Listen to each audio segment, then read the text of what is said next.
వేద ఆగు. వేద, ఏం చేస్తున్నావే నువ్వు? నాన్నని నన్ను అన్నేసి మాటలు అంటుంటే వాళ్ళ నోర్లు మూత పడేటట్టు సమాధానం చెప్పాల్సింది పోయి నా చేయి పట్టుకుని లాక్కొస్తున్నావంటే. ఇప్పటిదాకా నాకు తెలియని నిజం ఇప్పుడే నా చెవిన పడింది. అది నిజమా అబద్ధమా నీ నోటి ద్వారా విందామనే నిన్ను తీసుకొచ్చాను. దేని గురించి మాట్లాడుతున్నావే? నా దగ్గర దాచకుండా నిజం చెప్పమ్మా.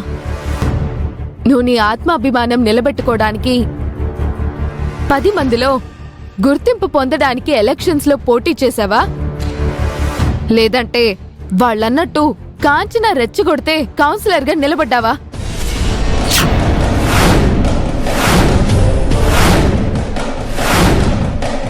మాట్లాడవేంటమ్మా? నీకు నువ్వుగా ఎలక్షన్స్ లో పోటీ చేశావా, ఆ కాంచన చెప్పిందని పోటీ చేశావా? ఇప్పుడెందుకే అదంతా? ఎలక్షన్స్ అయిపోయాయి కదా. నా ప్రశ్నకి సమాధానం అది కాదు. ఏది నిజం?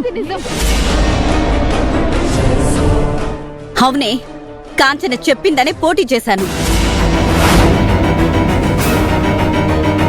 సమాజంలో ప్రతి ఒక్కరూ నన్ను చిన్న చూపు చూస్తున్నారు.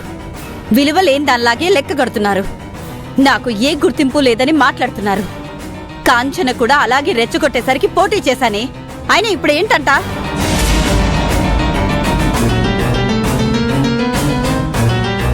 ఆవేశం ఆలోచనని చంపేస్తుంది అంటే ఏమో అనుకున్నాను గాని ఇప్పుడు నిన్ను చూస్తుంటే కరెక్టే అనిపిస్తుందమ్మా.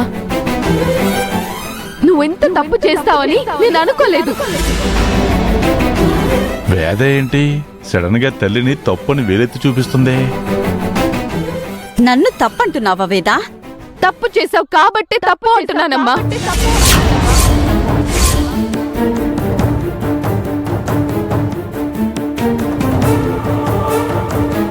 ఆ చైర్మన్ భార్య ఎలాంటి వాళ్ళో నీకు తెలుసు.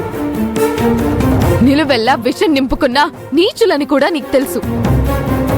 అవకాశం దొరికితే మనల్ని రెచ్చగొట్టి మన 2 కుటుంబాల మధ్య చిచ్చు పెట్టాలని గోతికాడ నక్కల్లాగా ఎదురు చూస్తుంటారు.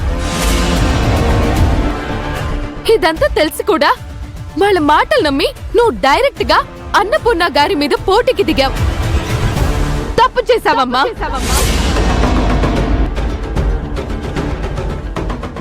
ఏంటే తప్పు తప్పు అంటున్నావు?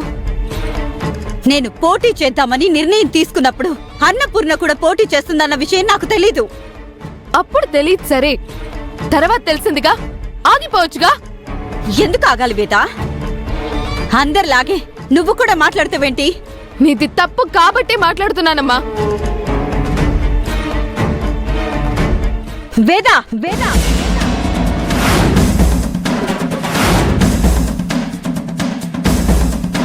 నువ్వు అరిచినంత మాత్రాన ఏది మారదమ్మా. నేనెప్పుడూ నీ మాట కాదనలేదు. ఏనాడు నేను నిన్ను ఎదిరించి మాట్లాడలేదు.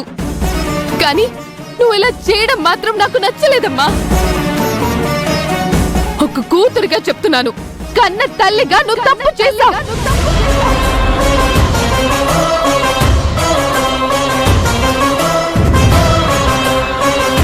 మన కుటుంబాలను నాశనం చేయాలనుకున్న వాళ్ళ మాటలు విని నువ్వు అన్నపూర్ణ గారి మీద ఎప్పుడైతే పోటీ చేశావో అప్పుడే నువ్వు తప్పు చేశావు.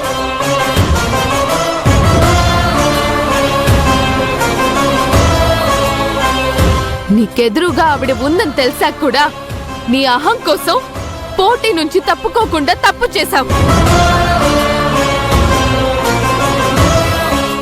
ఇప్పుడేమంటావే? ఆ అన్నపూర్ణే కరెక్ట్, నేను తప్పంటావా?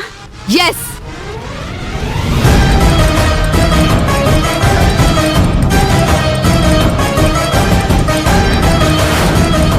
ఈ విషయంలో మాత్రం ముమ్మాటికి అన్నపూర్ణ గారే కరెక్ట్.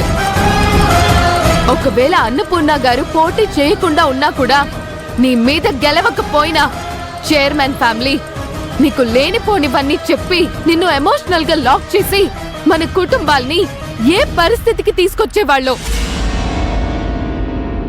అందుకే నువ్వు తప్పు, అన్నపూర్ణ గారే కరెక్ట్.